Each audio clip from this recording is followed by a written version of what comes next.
I love metal music. I've loved it since I was 13, 14 years old.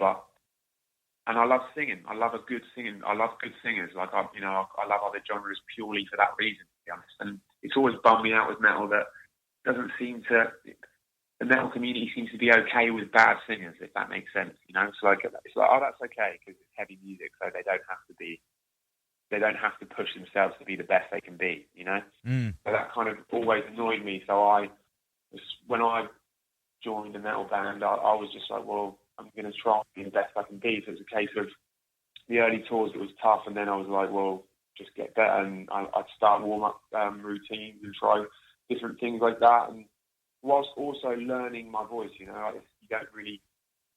I remember when I first recorded on the EP for the band, my brother was like, well, what do you sound like? I've only ever sung along to stuff, so I think for the first 2, 3, 4, maybe even 5 years of the band, I was just finding my voice, finding what I sounded like, and I think this record definitely sounds more like how I'd want myself to sound, if that makes sense, than any other. So, yeah, I think it wasn't easy, basically, man, is the answer. It wasn't easy. It's taken a long time for me and both bands to learn how to use our voices night after night. It's not easy. You've just got to, I don't think any singer can do that easily. I think you've just got to put a lot of effort in and be sensible with it, Like I don't drink on tour.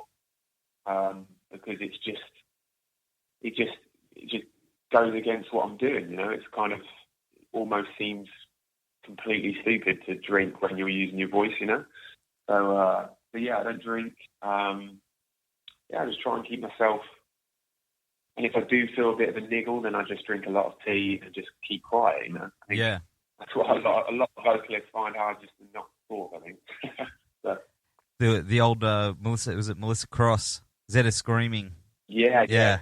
Keep quiet. Man. Yeah. Dan listens to her. I mean, I've never really, I never had lessons or anything. I've never gone down that route. I've always been quite worried about almost forgetting what I've taught myself, because I think it's, you teach yourself your own way of doing things, and I don't want to do it by the book, because I think the way I do things almost makes me sound the way I do. But yeah, I do.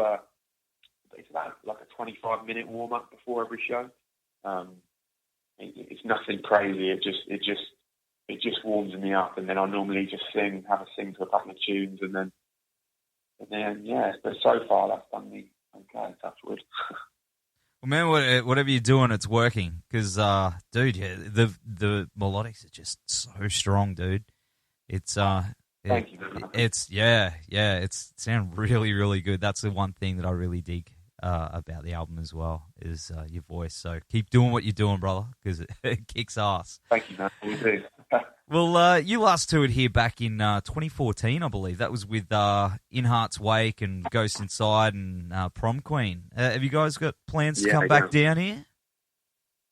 We do, man. We do. I think we our agent in the UK who represents us worldwide. He's Australian.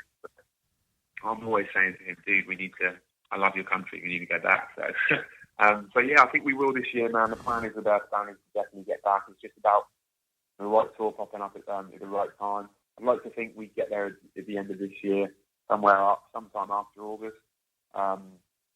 Between August and December. So hopefully the right tour pops up, hopefully the right band listens to the record and digs it, and we can go out with them. Obviously we go out with Parkway in the UK on the 12th, so literally next week. So hopefully they watch us maybe one night and check it out and dig it. And maybe it'd be amazing to come out with those guys. But yeah, it was a great tour, man. That one, that I think it was the Rise of Brutality tour. It was called. That was it. It was a great tour. It was a real eye opener for us. We were really lucky to do a regional tour of Australia, like the first tour we did. We never got the opportunity to play Soundwave or anything like that. So it was, and I think you always think that's what you want to do. And then we came over and did a 4-week run of regional cities, and it was amazing. I think if I came over and did like 4 or 5 shows, I'd be bummed out. Man, that's awesome. Well, I definitely hope you guys can make it back down here soon, because it'll be good to see you guys again, especially with this new album and the new tracks. And yeah, it sounds like it's going to be a really big year for you guys. So we're going to go to the track Cemetery, my favourite track off the album, Cemetery.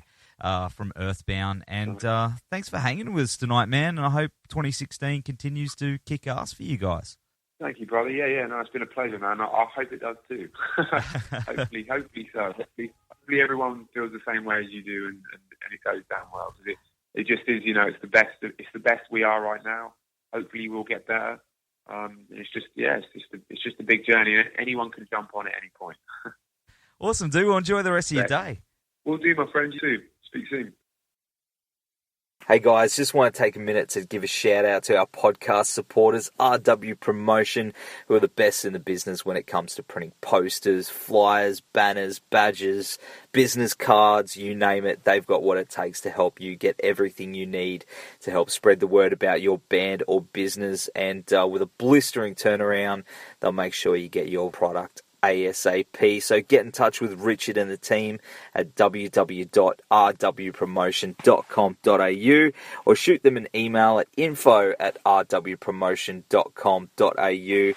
Also want to give a shout out to the guys at Blacklight Art and Design, who in my opinion are the Gold Coast best screen printers. So, we've gotten many band shirts and even our own Rabid Noise shirts done through these guys. And they've also got one of the fastest turnarounds I've ever seen. So all quality prints at competitive prices. So whether it's band merchandise, sporting teams, promotional garments or workwear, they've got you covered. So hit them up at www.blacklightad.com.au or email them at info@blacklightad.com.au. So big thanks to those guys for helping us to bring you this podcast each and every week and for, of course, supporting the metal scene.